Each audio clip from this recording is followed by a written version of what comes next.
સારણ કોઈ દી ઘેર આવે તો 2 રૂપિયા આપીને કાઢી જ મૂકજો, ઘડી કે રહેવો તો તમારી ધૂળ ખોદી નાખશે. આજે તમે આ તમારી સામે છે, એ મહાશક્તિ છે.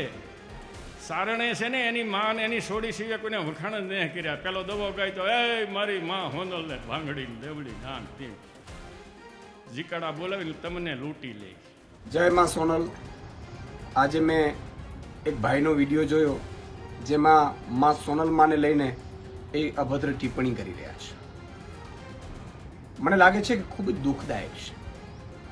આજે માં સોનલમાં ચારણ સમાજમાં જન્મ્યા છે, પરંતુ 18 વર્ણ માતાજીને માને છે. માં જગદંબા ઉપર ક્યારે આવી ટિપ્પણીઓથી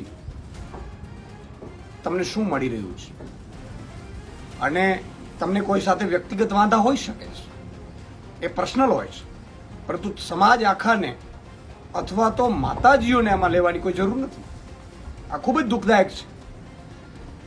મારે તો દરેક માના ભક્તને પણ કહેવું છે, જગદંબાઓ માતાજીઓ 18 વર્ણના હોય છે, કોઈ એકના નથી હોતા. આપણે સૌની લાગણી દુભાણી છે. એમણે આ મામલે માફી પણ માંગવી જોઈએ. સાથે સાથે આવી ટિપ્પણીઓથી દરેકે બચવું જોઈએ. જગદંબાઓના ઇતિહાસ ખબર ન હોય તો તપાસી લેજો.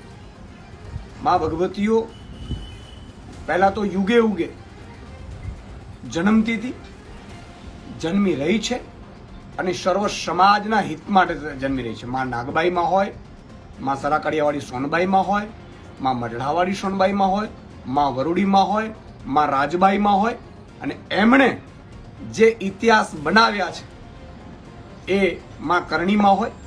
એટલે તપાસવા જોઈએ. અને નેક્સ્ટ ટાઈમ આવી કોઈ પણ વ્યક્તિ માતાજીને લઈને કોઈ પણ ટિપ્પણી ના કરે એ જ હિતાવ છે. જય માં સોનલ, જય માં કરણી.